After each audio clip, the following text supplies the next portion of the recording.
Oi, gente. Hoje eu queria falar de um dos piores filmes que eu vi nos últimos tempos, Um Maluco no Golfe 2, uma porcaria com Adam Sandler. Mas mais do que falar desse filme, vamos falar um pouco sobre essas novas sequências de filmes que estão saindo aí nos streamings, cada uma pior do que a outra. Se você curte esse tipo de conteúdo sobre cinema, música e livros, inscreva-se no canal, ative o sininho para receber as notificações. E galera, queria convidar todo mundo para conhecer meu site de jornalismo cultural, andrebarcinski.com.br. Dê uma olhada lá, é lá que eu concentro todo o meu trabalho de jornalista cultural hoje em dia. Por R$ 20 por mês você tem 3 textos inéditos por semana, debates, cursos, workshops, acesso ilimitado a todo o acervo do site, que tem 80 e tantos cursos. Tem cursos sobre a história do cinema, cursos sobre a história do punk, música brasileira, como escrever roteiros. E também acesso a mais de 700 textos que eu fiz só para o site nos últimos 5 anos. Dê uma olhada lá, andrebarcinski.com.br. Galera, é o seguinte, eu cometi a heresia de perder 1h30 da minha vida vendo Um Maluco no Golfe 2, um filme da Netflix que acaba de estrear aí com Adam Sandler. E eu vi esse filme por quê? Porque eu tenho um filho de 13 anos de idade com quem eu vi outros filmes do Adam Sandler, tipo Zohan, o primeiro Happy Madison, né? O primeiro Happy Gilmore lá, o Maluco no Golfe, o primeiro, né? Que é ruim, mas não é tão ruim quanto esse. Nosso moleque adora o Adam Sandler, achei ele super engraçado, né? E beleza, estreou lá na Netflix, eu fui ver Um Maluco no Golfe 2.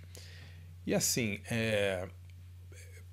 pior do que um filme ruim, ele é um filme que deprime, né? Não pelas qualidades ou falta de qualidade deles, mas pela constatação de que a moderna, digamos, cinematografia comercial americana, ela está numa fase assim muito deprimente, muito triste, muito sem criatividade, né? Não é porque um filme é uma sequência que ele tem que ser horrível, né? Claro, sequências normalmente não são tão legais quanto o primeiro filme. Agora, é, existem várias sequências que são tão legais quanto, ou pelo menos são filmes agradáveis de ver, né? Agora, recentemente, a gente teve uma leva de partes 2, parte 3, parte 4, né? De filmes muitas vezes antigos e que são assim abaixo da crítica e feitos por pessoas muito talentosas. Por exemplo, um Tira da Pesada 4 com Ed Murphy é inassistível. Assim, não dá para ver. É uma coisa assim abaixo da crítica. O primeiro Tira da Pesada foi super legal, o 2 e o 3 eram meio. Não tinha nada de tão bom quanto o primeiro, mas não eram assim. Pelo menos você não sentia seu tempo sendo perdido, desperdiçado. Mas esse 4 que estreou, acho que ano passado, é uma coisa assim que não dá para assistir. A mesma coisa, o Príncipe em Nova York, falando do Ed Murphy, né? Um Príncipe em Nova York 2, né? Que foi feito agora também, sei lá, 40 anos depois do original. Inassistível. E galera, eu tô falando de Ed Murphy. Ed Murphy é um dos meus comediantes prediletos. Eu sou maluco pelo Ed Murphy. Eu acho ele super talentoso, um dos caras mais engraçados. E assim, essas refilmagens que ele tem feito, todas terríveis, né? Outro gênio do humor, galera, um cara do qual eu sou fã, eu tenho foto com ele, eu já entrevistei, eu sou assim obcecado pelo trabalho dele, Mel Brooks. O Mel Brooks nos anos 80 fez o História do Mundo, que era um filme bem divertido, e sei lá, 40 anos depois ele fez um História do Mundo parte 2 que assim deu vergonha de assistir. Eu nem fiz crítica desse filme porque eu não consegui ver mais de 15 ou 20 minutos. Assim, deu vergonha, eu parei de ver, né? Tem muitos outros casos, né? Esse último Missão Impossível 8, já falei sobre ele no, no canal. Esses últimos Velozes e Furiosos, que eu também tive que ver por obrigação paternal, né? Ver com o moleque lá, e assim, é abaixo da crítica, galera. O que está acontecendo, né? No caso, por exemplo, do Maluco no Golfe 2, né? O que parece acontecer, essa é a minha opinião? Em vez de escrever um roteiro, né, como se as pessoas não tivessem visto o primeiro, né, e que o roteiro se sustentasse como uma história com começo, meio e fim, a história é toda autorreferencial, né, ela é toda referente ao primeiro filme. Então, assim, quem que o Adam Sandler está tentando atrair? Ele está tentando atrair um público mais novo ou uma galera de 45 anos que tinha 15, 16 quando o filme saiu? né? Ou essa galera e os filhos, talvez, né? Porque, assim, sacrificando qualquer noção de narrativa, de bom senso, né? O filme pula de uma cena para outra, fazendo alusões a personagens e acontecimentos do primeiro filme, né? De uma maneira absolutamente ridícula, né? E que atravancam a narrativa. Você não tem uma... Assim, o primeiro filme não era nenhuma obra-prima, né? O primeiro filme já era ruim pra caramba. Mas ele tinha uma história, né? Ele tinha uma história com começo, meio e fim. Você tinha lá o personagem do Adam Sandler como um cara que gostava de hóquei, que tinha um temperamento explosivo, era meio maluco das ideias lá, e que acaba se encontrando como um jogador de golfe profissional e ganha um monte de título. É um besterol incrível, assim, mas fazia algum sentido narrativo o filme. Esse não tem sentido narrativo nenhum. A história caminha para todos os lados diferentes.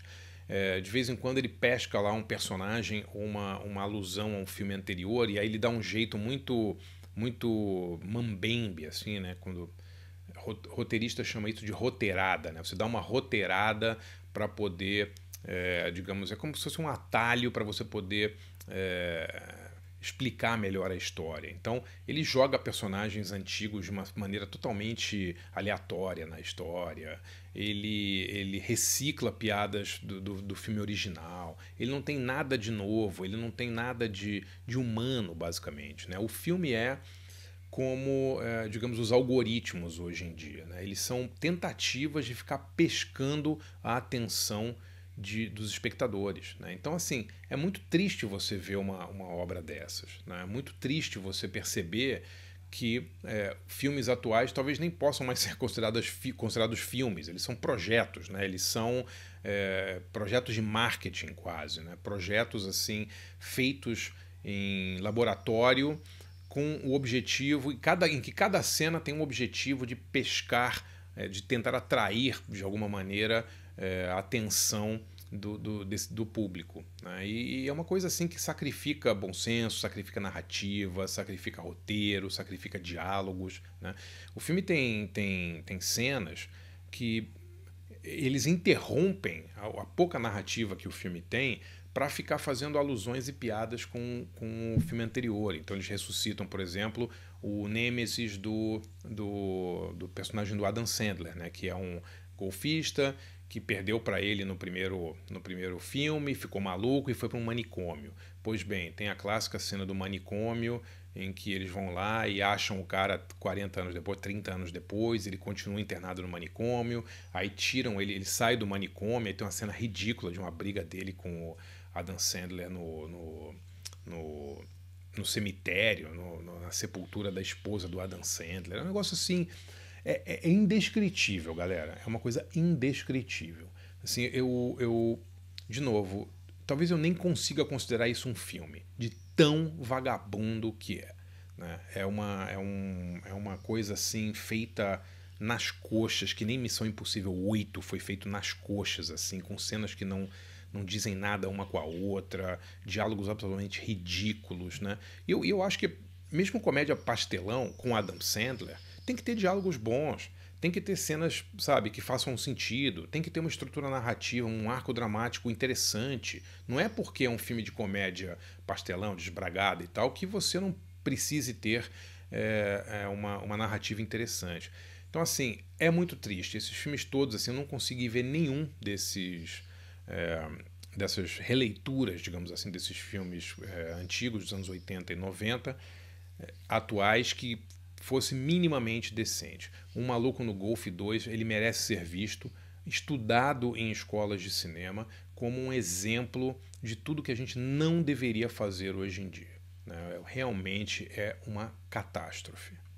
Queria fazer um convite para vocês conhecerem meu site de jornalismo cultural, andrebarcinski.com.br. Galera, por R$20 por mês, você tem um monte de benefícios. 3 textos inéditos por semana que eu escrevo só para o site. Você participa de cursos, debates, workshops exclusivos para assinantes. Esse mês a gente tem um sensacional com o Clemente dos Inocentes sobre a história do punk, por exemplo. Mês passado fizemos um sobre o Neil Young, né? E você tem acesso ilimitado ao acervo do site. Tem mais de 80 cursos e 700 textos. Dê uma olhada lá, andrebarcinski.com.br. Tenho certeza que você vai gostar.